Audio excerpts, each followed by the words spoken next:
আসসালামু আলাইকুম। রবিউল ম্যাথ কেয়ারের পক্ষ থেকে আমি রবিউল ইসলাম তোমাদেরকে জানাই স্বাগতম। আজকে আমি তোমাদের সামনে নবম দশম শ্রেণীর সাধারণ গণিত বইয়ের 11.2 অনুশীলনীর 16 থেকে 20 নাম্বার পর্যন্ত অঙ্কগুলো সমাধান করে দেখাবো। তোমরা যদি মনোযোগ সহকারে দেখো তাহলে অঙ্কগুলো খুব সহজেই বুঝতে পারবে। চলো শুরু করি।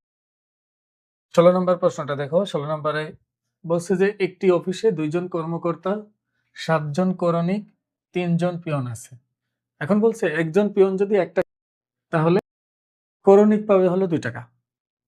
আর কর্মকর্তা পাবে হলো 4 টাকা। এর মানে কিন্তু পিয়ন 1 টাকা পায়, করণিক 2 টাকা পায় বা কর্মকর্তা 4 টাকা পায় এমন না। এর অর্থ হলো পিয়ন যদি 100 টাকা পায়, করণিক পাবে 200 টাকা আর কর্মকর্তা পাবে 400 টাকা। পিয়ন যদি 1000 টাকা পায়, করণিক পাবে 2000 টাকা, কর্মকর্তা পাবে 4000 টাকা। এটা জাস্ট একটা অনুপাত। অনুপাত শুধুমাত্র বাংলায় বলে দিছে। এমনি নরমালি 1:2:4 না বলে বাংলাতে বলে দিছে। কিন্তু এখানে দেখো, এখানে বলা আছে যে একজন পিয়ন 1 টাকা পেলে একজন করণিক পায় 2 টাকা আর একজন কর্মকর্তা পায় 4 টাকা। তো এখানে কর্মকর্তা আছে 2 জন, করণিক আছে 7 জন আর পিয়ন আছে হলো 3 জন। তাহলে আমি অনুপাতে নেওয়ার আগে দেখো একজন করে অনুপাত দেওয়া আছে, তো এটাকে আমি 2 জন, 7 জন এবং 3 জনের অনুপাতে কনভার্ট করব। কেন এই পুরাটা অনুপাতে নিতে হবে? কারণ এখানে মোট বেতন দেওয়া আছে। মোট বেতন মানে সবার বেতন দেওয়া আছে। একজন পিয়ন, একজন কর্মকর্তা বা একজন করণিকের বেতন দেওয়া না, এখানে সবার বেতন দেওয়া। এর জন্য আমরা প্রথমেই এভাবে লিখতে পারি যে ধরে নিব যে একজন কর্মকর্তা পায় 1 টাকা। দেখো সরি, একজন পিয়ন পায় মনে করো 1 টাকা। তাহলে আমরা লিখতে পারি একজন পিয়ন পাবে 1 টাকা। তাহলে পিয়ন আছে কয়জন? পিয়ন আছে হলো 3 জন। তাহলে 3 জন পিয়ন পাবে 1 গুণ 3 মানে 3 টাকা। এবার বলা হয়েছে যে একজন করণিক পায় হলো তোমার 2 টাকা। তাহলে আমি লিখতে পারি যে একজন করণিক পাবে 2 টাকা। তাহলে 7 জন করণিক পাবে হলো 2 গুণ 7 টাকা মানে 14 টাকা। এবং একজন কর্মকর্তা পায় 4 টাকা। কর্মকর্তা আছে কয়জন? 2 জন আছে কর্মকর্তা। তাহলে 2 জন কর্মকর্তা পাবে হলো 4 গুণ 2 মানে 8 টাকা। এবার খেয়াল করো, তাহলে এই যে 2 জন কর্মকর্তা, 7 জন করণিক আর 3 জন পিয়ন, এদের টাকার অনুপাত এখন আমরা এভাবে বলতে পারি যে 3:14:8। আর এই সবাইকে দিবে হলো মোট 1,50,000 টাকা। তাহলে আমি এখানে এভাবে লিখে নিতে পারি, সুতরাং 3 জন পিয়ন, 7 জন করণিক এবং 2 জন কর্মকর্তার বেতনের অনুপাত। দেখো 3, 14 এবং 8, তাহলে 3:14:8। কারণ এখানে এভাবেই কথা ছিল যে একজন পিয়ন যদি 1 টাকা পায় তাহলে একজন করণিক পাবে 2 টাকা আর একজন কর্মকর্তা পাবে 4 টাকা। তার মানে এখানে অনুপাত দেওয়া ছিল। তাহলে আমরা একজন পিয়নের থেকে আমরা এখানে 3 জন পিয়ন ছিল, 3 জন পিয়নে গেছি। ঠিক একইভাবে 7 জন করণিক এবং 2 জন কর্মকর্তা থেকে গেছি। তারপর যেটা পাইলাম এটাই হলো তাদের বেতনের অনুপাত। তাহলে ধরি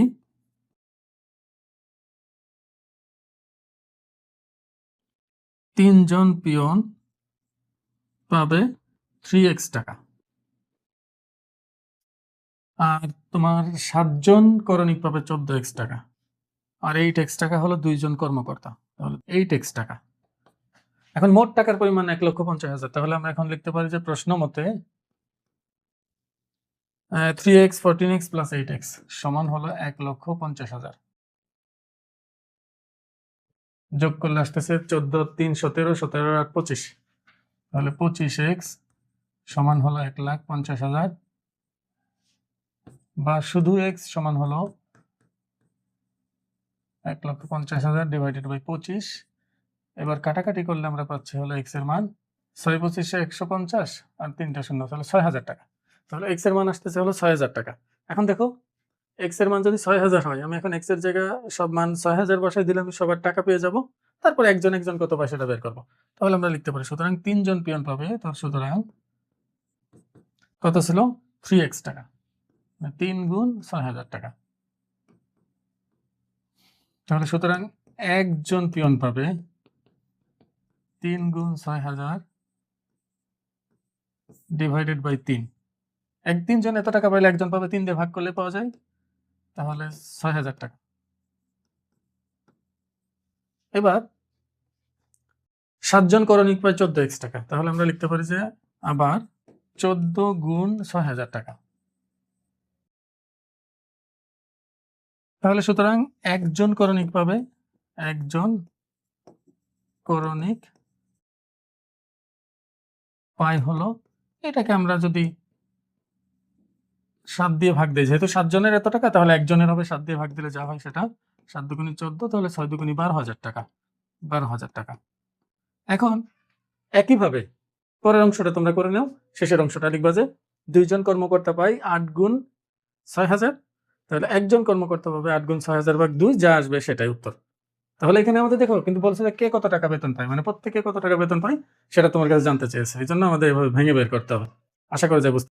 এই প্রশ্নটা ভালো করে খেয়াল করো, দেখো 11.2 অনুশীলনের মধ্যে 2-3টা অঙ্ক বেশি বেশি আসে, তার মধ্যে এটা একটা, এটা এবং এরপরের যেটা আছে 17 এবং 18 নাম্বার। আমি আশা করবো মনোযোগ দিবা খুব ভালোভাবে, দেখো মনোযোগ দিলেই বুঝতে পারবে। এটা এমসিকিউতে আসে। এখন এমসিকিউতে আসলে কিভাবে শর্টকাটে করবা সেটা আমি বলে দিব। আগে আমরা 4 মার্কের জন্য আসলে তখন কিভাবে করবো সেটা দেখো। বলছে যদি কোনো বর্গক্ষেত্রে বাহুর পরিমাণ 20% বৃদ্ধি পায়, তবে তার ক্ষেত্রফল শতকরা কত বৃদ্ধি পাবে। মানে আগে দেখো বিষয়টা, মনে করো এটা একটা বর্গক্ষেত্র, এর বাহুর দৈর্ঘ্য মনে করো x, তাহলে ক্ষেত্রফল কত হচ্ছে x স্কয়ার। এখন হলো তোমার বাহুর দৈর্ঘ্য বাড়াইতে হবে শতকরা কত 20%। তার মানে শতকরা যদি 20% বাহুর দৈর্ঘ্য বৃদ্ধি পায়, তাহলে x প্লাস x এর 20%। বিষয়টা খেয়াল করো, এখানে বলা হয়েছে যে আগে ছিল x বাহুর দৈর্ঘ্য, এখন তুমি এর বাহুর দৈর্ঘ্য বাড়াবা হলো 20%। 20% বাড়ানো মানে আগের এক্সটা তো তোমার থাকবেই, মানে বাহুর দৈর্ঘ্য আগে যেটা ছিল ওটা তো থাকবেই, এর সাথে বাড়বে কতটুকু 20%, জন্য এক্স এর 20% দিলেই হয়। তখন এটার একটা মান পাবো আমরা এই যোগ করলে দুইটা, তারপর এটাকে যদি বর্গ করি, বর্গ করলে একটা ক্ষেত্রফল পাবো এখানে, মানে কিছু একটা আসবে ক্ষেত্রফল। এই দেখো এখন এই ক্ষেত্রফল থেকে এই আগের ক্ষেত্রফলটা বাদ দিব, তাহলে ক্ষেত্রফল বৃদ্ধি পেল কতটুকু সেটা বের হবে। তারপর ঐকিক নিয়মে আমি ইচ্ছা করলে এটা বলতে পারি যে এক্স স্কোয়ারে বৃদ্ধি পায় এত, মানে যতটুকু বৃদ্ধি পাইল, একে কত 100 কত, ঐকিক নিয়মে। অথবা তুমি সরাসরি একবারে ভগ্নাংশ দিয়ে শতকরায় নিতে পারবা, যে কোনো একভাবে করলেই হয়। তাহলে চলো আমরা শুরু করি। তাহলে বাহুর দৈর্ঘ্য যেহেতু দেওয়া নাই, তাহলে আমরা ধরি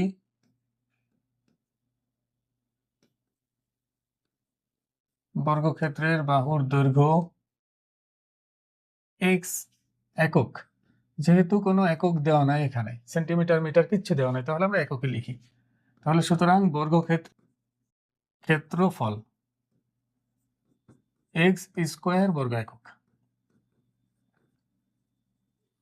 এবার দেখো x থেকে আমরা কত পার্সেন্ট বৃদ্ধি করব, 20%। x কে 20% যদি বৃদ্ধি করি, তাহলে আমরা লিখতে পারি বাহুর দৈর্ঘ্য 20% বৃদ্ধি পেলে বাহুর দৈর্ঘ্য হবে সমান হলো, আগে x ছিল, এই x থাকবে, সাথে x এর 20%, মানে x ইন্টু 20%।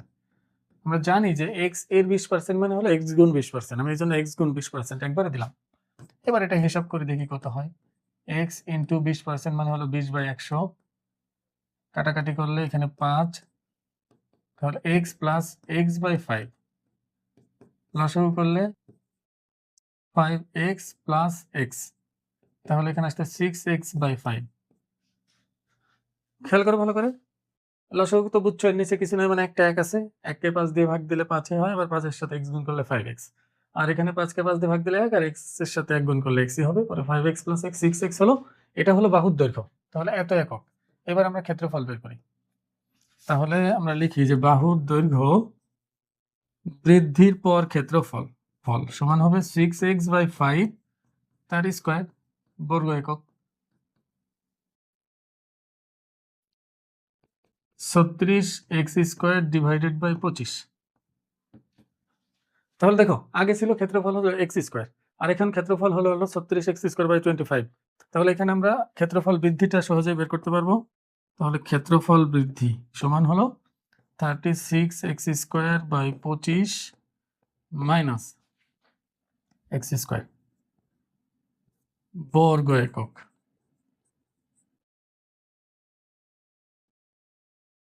লসাগু করলে লসাগু হবে 25, তাহলে 36x² মাইনাস 25x²।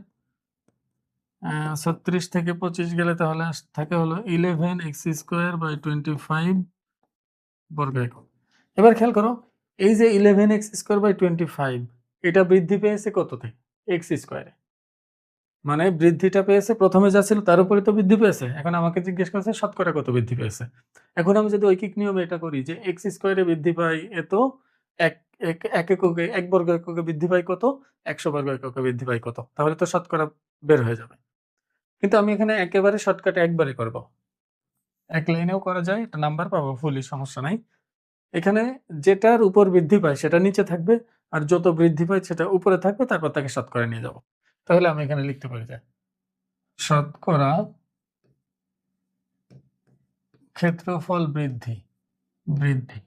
খেয়াল করো কত একক বর্গ একক বৃদ্ধি পেয়েছে x², তাহলে x² নিচে, আর বৃদ্ধি পেল কত 11x²/25, তাহলে এটা যাবে উপরে 11x²/25।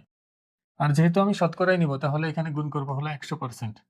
আমি আগেও শিখিয়েছি কেন 100% দেই, কারণ 100% মানে 100/100, আর 100/100 মানে 1। তার মানে মোট কথা 100% মানে হলো 1 দিয়ে কাউকে গুণ করলে মান পরিবর্তন হয় না, এই জন্য আমরা 100% গুণ করতে পারি। এখন দেখো ভাগ আছে গুণ আকারে যদি আমি লিখি 11x²/25, এটা পরিবর্তন হবে না।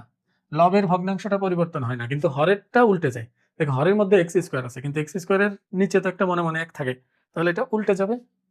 উল্টে গেলে উপরে যাবে 1, নিচে যাচ্ছে x², আর 100% তো আগের মতোই আছে। এবার কাটাকাটি করলে x² কাটা, 25 দিয়ে 100 কাটলে 4×25 100। এবার 11 গুণ 4 কত হবে? 4×11 44%। তাহলে ক্ষেত্রফল শতকরা কত বৃদ্ধি পেয়েছে? 44%।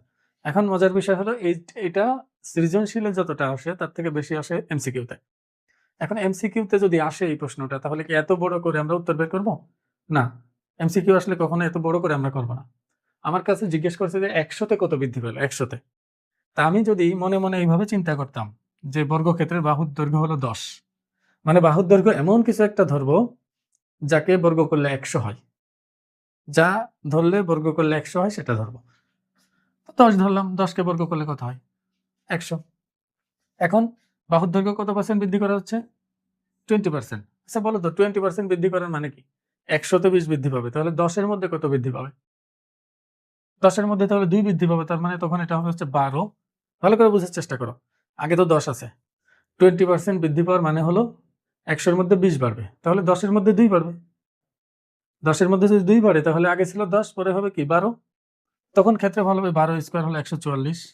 তাহলে ক্ষেত্রফল বাড়লো কত? এটা থেকে এটা বিয়োগ দিলেই পাওয়া যাচ্ছে কত? 44। এখন এই 44 বৃদ্ধি পেয়েছে কততে? 100-তে। আর 100-তে যা বৃদ্ধি পায় সেটাই তো শতকরা বৃদ্ধি, তাহলে উত্তর 44%। সরাসরি এখানে 44% বের করতে পারি। এটা দেখেই উত্তর দেওয়া যায়, 1 মিনিটও লাগে না, 20 সেকেন্ড 25 সেকেন্ডের মধ্যে এটা হয়ে যায়। আমি আশা করবো তোমরা বুঝতে পারছো। চলো পরের প্রশ্নটা দেখি। অনেকটাই এটা আগের মতো, আগেরটার মধ্যে ছিল বর্গক্ষেত্র, এখানে আছে হলো আয়তক্ষেত্র। বর্গক্ষেত্রের কারণে আমি শুধু x ধরে নিয়েছিলাম, আর এখানে যেহেতু আয়তক্ষেত্র আমি xy দুইটাই ধরে নিব, দৈর্ঘ্যও ধরবো প্রস্থও ধরে নিব। তাহলে বলছে একটা আয়তক্ষেত্রের দৈর্ঘ্য 10% বৃদ্ধি আর প্রস্থ 10% হ্রাস পেলে আয়তক্ষেত্রের ক্ষেত্রফল শতকরা কত বৃদ্ধি বা হ্রাস পাবে, এটা তোমাকে জিজ্ঞেস করছে। তাহলে আমি আগেরটা যেহেতু চিত্র এঁকে বুঝাইছি, এটা চিত্র আঁকবো না, আমরা যা বলছে সেই অনুসারে করতে থাকি। তাহলে ধরি আয়তক্ষেত্রের দৈর্ঘ্য x একক আর প্রস্থ হলো y একক। তাহলে আয়তক্ষেত্রের ক্ষেত্রফল কি আসতেছে? দৈর্ঘ্য গুণ প্রস্থ বর্গ একক। দেখো আয়তক্ষেত্রের ক্ষেত্রফল পেয়ে গেলাম, এখন দৈর্ঘ্য আর প্রস্থ হ্রাস বৃদ্ধি করাবো, তাহলে দৈর্ঘ্যকে 10% বৃদ্ধি করতে হবে। তাহলে আমি লিখতে পারি দৈর্ঘ্য 10% বৃদ্ধি পেলে দৈর্ঘ্য হবে, আগে ছিল x, তার সাথে যোগ হবে x এর 10%।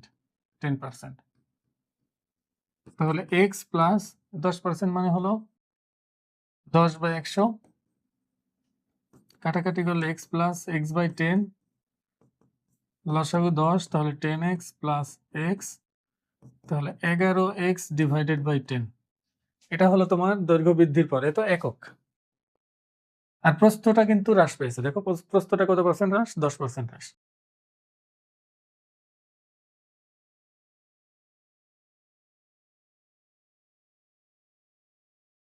দেখো ওয়াই ছিল প্রস্থ, তাহলে 10% হ্রাস পেলে ওয়াই মাইনাস কমে যাবে যেহেতু, তাহলে ওয়াই মাইনাস ওয়াই এর 10%,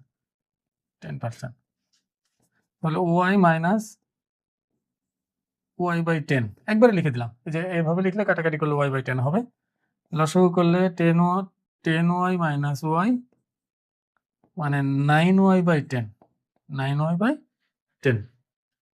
তাহলে এটা আসলো প্রস্থ একক। তাহলে এবার আমরা দেখি ক্ষেত্রফল কত হচ্ছে। তারপর ক্ষেত্রফল, প্রস্থ হ্রাস পেলে ক্ষেত্রফল, দৈর্ঘ্য হচ্ছে 11x/10, 11x/10, আর প্রস্থ হলো 9y/10, 9y/10। এটা কিন্তু বর্গ একক হবে। তাহলে ভগ্নাংশ দুইটা গুণ করলে আমরা জানি লবের সাথে লব গুণ হয়, হরের সাথে হর গুণ হয়। লবের সাথে লব গুণ হলে 99xy, আর হরের সাথে হর গুণ করলে 10 10 কত হয়? 100। এত বর্গ একক। এখন একটু খেয়াল করো, আগে ছিল ক্ষেত্রফল xy আর এখন হলো 99xy/100। এখন কিন্তু কমে গেছে ক্ষেত্রফল, ভালো করে খেয়াল করো। আগে ছিল একটা xy, একটা, আর এখন হলো কয়টা? 99/100xy। 99কে যদি 100 দিয়ে ভাগ করি তাহলে 0.99 হয়, 1 হবে না, একের থেকে ছোট হবে। তার মানে আমরা বলতে পারি আগে যা ছিল এখন তার থেকে কমে গেছে। তাহলে আমরা লিখি যে ক্ষেত্রফল হ্রাস, কতটুকু হ্রাস পেল? xy মাইনাস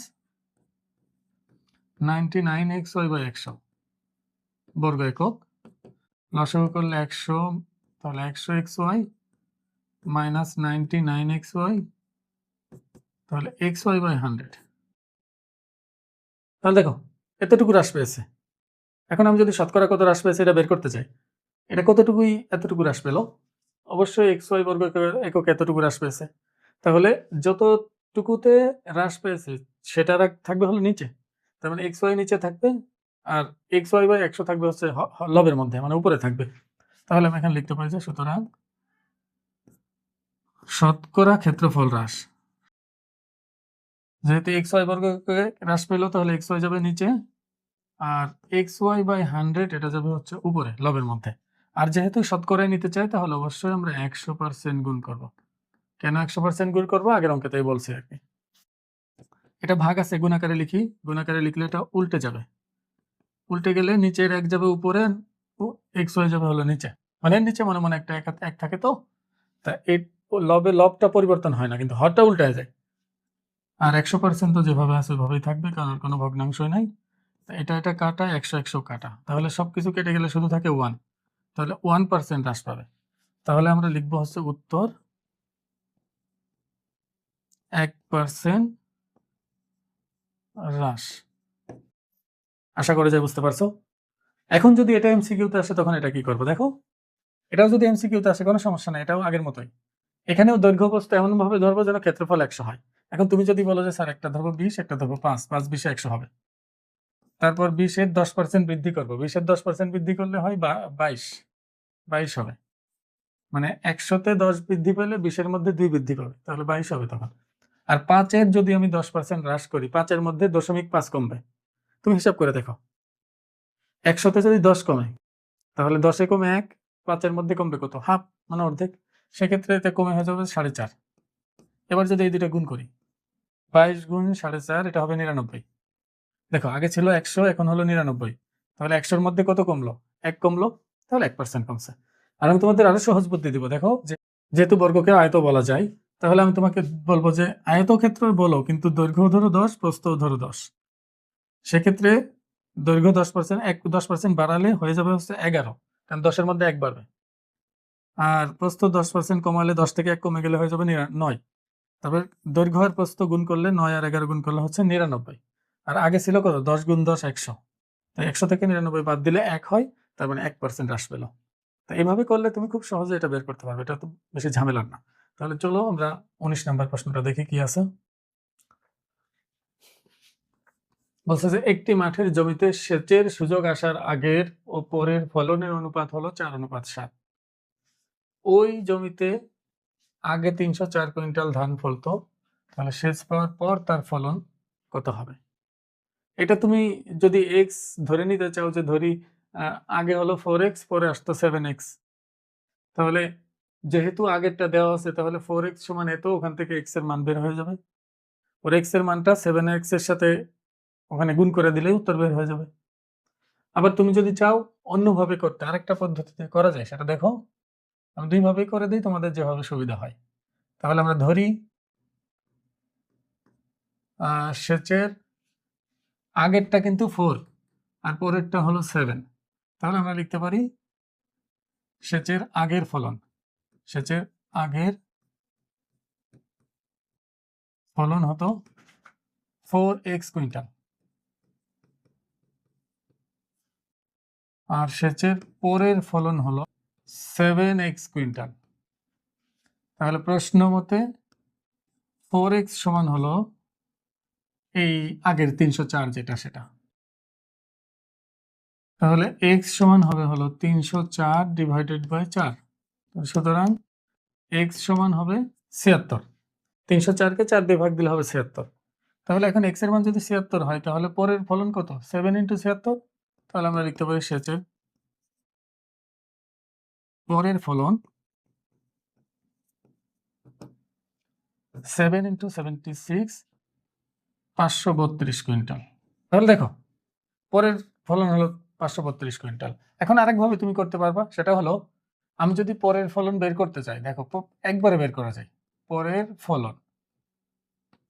এখন এখানে দেখবে যে একটা তথ্য দেওয়া থাকে, এটা কিসের তথ্য দেওয়া? আগে, মানে সেচের আগের ফলনটা দেওয়া। তাহলে সেচের আগের ফলনটা তুমি লিখো গুণ। এবার এই আগের ফলনটার যে অনুপাত সেটা নিচে যাবে, এই যে আগেরটা নিচে যাবে, আর আমি যেটা বের করব সেটা যাবে উপরে। সবসময় এটা অনুপাতটা এমন ভাবে রাখবো আমরা, যেটা বের করবো সেটা উপরে, যেটা জানা আছে সেটা নিচে। জানা আছে বলতে এই যে এটা জানা আছে, পরে এটা আমরা কাটাকাটি করলে এখানে আসবে 76, 76 গুণ 7, এটা 532 আসবে আর কি, সরাসরি বের হয়ে যাবে। আগে শুধু লিখবা যে দেওয়া আছে এটা এটা, সুতরাং পরের ফলন এটা। আর এটা এমসিকিউ আসলে এটা আরো সহজে বের করতে পারবা। দেখো অনুপাত দেওয়া আছে কত? 4:7।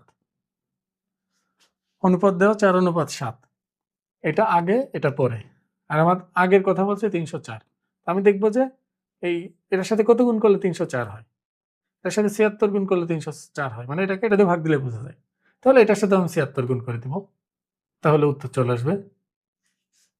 এটা সবসময় খেয়াল রাখবে, এমসিকিউতে আমরা এভাবে শর্টকাটে করতে পারবো। এখন পরের প্রশ্নটা দেখো, 20 নম্বরটা। 20 নম্বরটা বলছে হলো ধান ও ধান থেকে উৎপন্ন চালের অনুপাত এত, আর গম ও গম থেকে উৎপন্ন সুজির অনুপাত হলো এত। তা বলছে সমান পরিমাণ ধান ও গম থেকে উৎপন্ন চাল ও সুজির অনুপাত কত হবে? মানে ভালো করে খেয়াল করো জিনিসটা। এখানে ধানের অনুপাত আছে 3, আর এখানে তোমার গমের অনুপাত আছে হলো 4। তা আমাকে বলছে যে এখানেও একই যা থাকবে, এখানেও একই জিনিস রাখতে হবে, মানে সমান পরিমাণ ধান এবং গম হতে হবে। তারপর এখানে চাল কতটুকু পাওয়া যায়, আর এখানে সুজি কতটুকু পাওয়া যায়, ওইটার অনুপাত আমার কাছে বের করতে বলছে, আমাকে বের করতে বলছে এটা। তাহলে আমি এই দুটাকে যদি সমান বানাতে চাই, তো দেওয়া আছে, আগে লিখে নেই।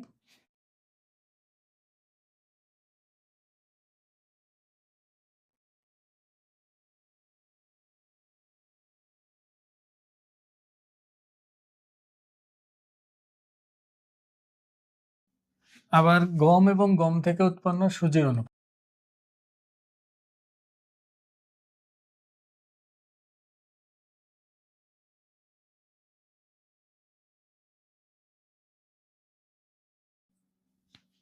এবার খেয়াল করো আমার কাজ কি। আমাকে বলছে সমান পরিমাণ ধান ও গম থেকে উৎপন্ন, মানে এই যে ধান আর এটা হলো গম, ধানে যা থাকবে গমও তাই থাকবে, এই দুটো আমি এক বানাবো, এটা চেঞ্জ করবো না। এখন দুইটা একই যদি বানাতে চাই, তাহলে 3 এবং 4-এর লসাগু কত, এটাকে দেখবা। যাদেরকে এক বানাতে চাই আমরা, তাদের লসাগু বের করে করলে সুবিধা হয়। তাহলে 3 আর 4-এর লসাগু হলো 12। তাহলে আমি এটাও 12 বানাবো, এটাকেও 12 বানাবো। তার জন্য আমরা জানি অনুপাতের পূর্ব রাশি এবং উত্তর রাশি দুইটাকে একই সংখ্যা দিয়ে গুণ করা যায়। তো এটাকে 12 বানানোর জন্য কত দিয়ে গুণ করতে হবে? 4 দ্বারা। তাহলে 3 4 12। এটাকে 4 দিয়ে গুণ করলে হবে 4 দুগুণে 8। ঠিক একইভাবে এটাকে 12 বানাবো, আমার টার্গেট এটাকে 12 বানানো। এটাকে তাহলে 3 দিয়ে গুণ করতে হবে। 3 দিয়ে এটাকে গুণ করলে এটাকেও গুণ করব। তাহলে 3 4 12, 3 3 কত? 9। তাহলে দেখো সমান পরিমাণ ধান এবং সমান পরিমাণ গম হয়ে গেল। তাহলে 12 এর জন্য এখানে 8, এখানেও 12 এর জন্য 9। তাহলে আমরা বলতে পারি সমান পরিমাণ ধান এবং সমান পরিমাণ গম থেকে উৎপন্ন চাল ও সুজির অনুপাত হবে হচ্ছে 8:9। তাহলে আমরা লিখি, সুতরাং